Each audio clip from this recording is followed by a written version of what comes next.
Assalamualaikum warahmatullahi wabarakatuh. Perkenalkan saya Rahminur Ajijah dari kelas 71 Prodi Manajemen Fakultas Ekonomi dan Humaniora Universitas Tirologi Jakarta. Saya akan membahas tentang keteknososialpeneran, teknologi sosial dan kewirausahaan dalam inovasi berkelanjutan. Langsung saja, keteknososialpeneran adalah gabungan dari 3 kata kunci, yaitu teknologi, sosial, dan entrepreneurship atau kewirausahaan. Konsep ini mengacu pada praktik kewirausahaan yang tidak hanya berorientasi pada keuntungan ekonomi, tetapi juga memiliki dampak sosial yang signifikan dengan memanfaatkan teknologi sebagai alat utama dalam menciptakan inovasi.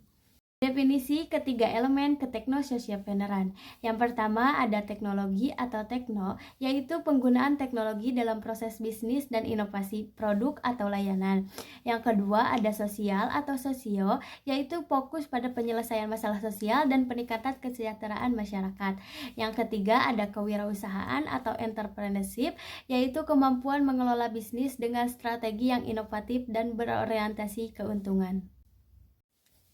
Seorang keteknososialpreneur harus memiliki beberapa karakteristik utama. Yang pertama, inovatif, mampu mengembangkan solusi baru berbasis teknologi untuk menjawab tantangan sosial.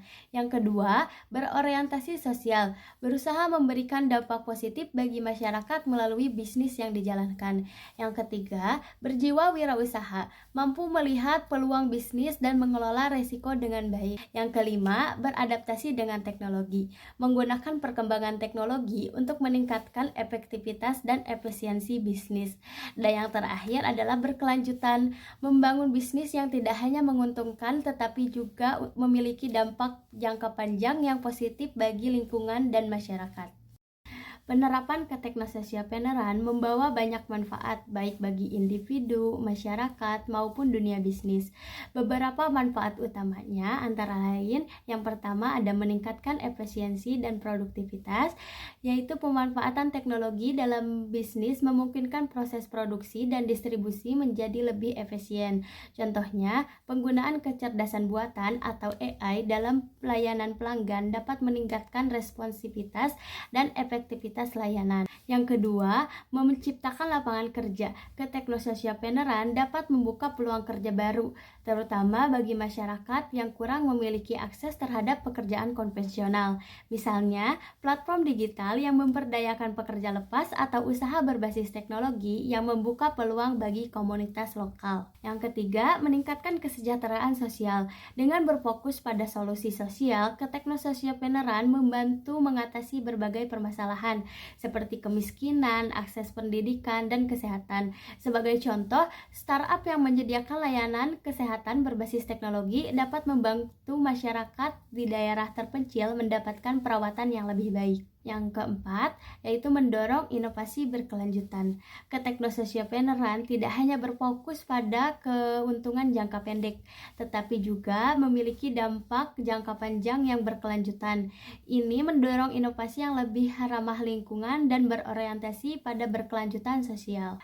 Yang kelima, mempercepat digitalisasi dan transformasi ekonomi. Dengan semakin banyaknya bisnis berbasis teknologi yang memiliki dampak sosial, keteknososialpeneran berperan dalam mempercepat transformasi digital di berbagai sektor, termasuk pendidikan, kesehatan, dan perdagangan.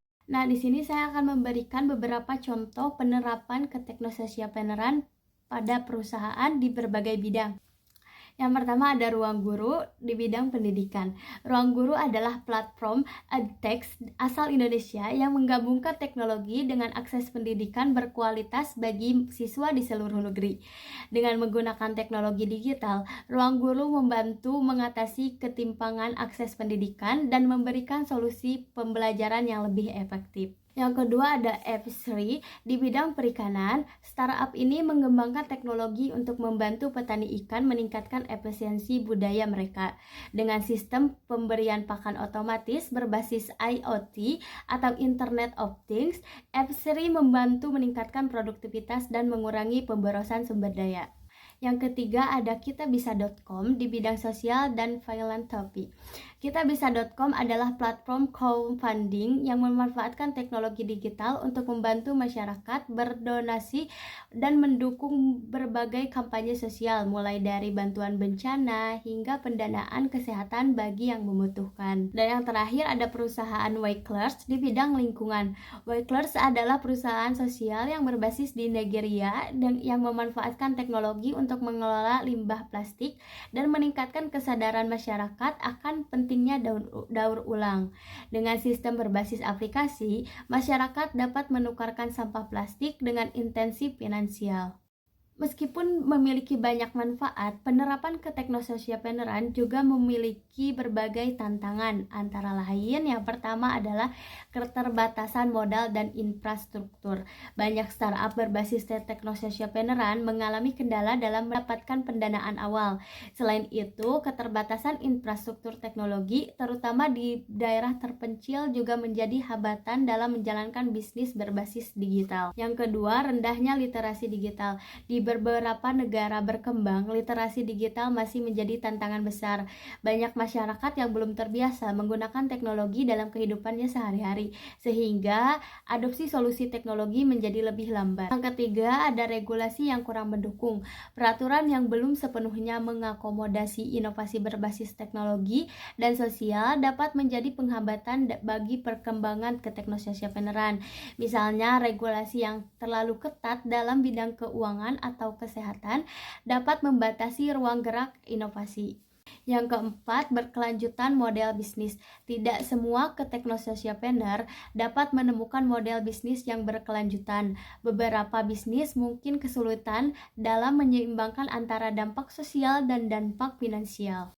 Dalam keteknososiapeneran, peran pemerintah dan masyarakat sangatlah penting. Pemerintah dapat berperan dengan menyediakan regulasi yang mendukung inovasi, memberikan insentif bagi startup berbasis teknologi sosial, serta membangun infrastruktur digital yang merata.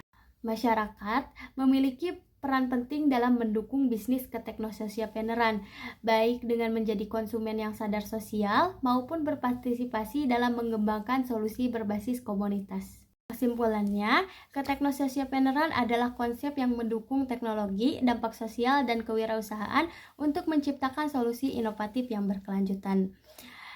Meskipun masih banyak menghadapi tantangan, keteknososiapeneran memiliki potensi besar dalam meningkatkan kesejahteraan masyarakat, yaitu seperti menciptakan lapangan kerja dan mendorong inovasi yang berkelanjutan. Oleh karena itu, dukungan dari berbagai pihak termasuk pemerintah, sektor swasta, dan masyarakat sangat diperlukan agar keteknososiapeneran berkembang lebih luas dan memberikan dampak yang lebih besar. Baiklah, mungkin cukup sekian penjelasan dari saya. Semoga bermanfaat. Terima kasih. Wassalamualaikum warahmatullahi wabarakatuh. Bye, sampai jumpa lagi.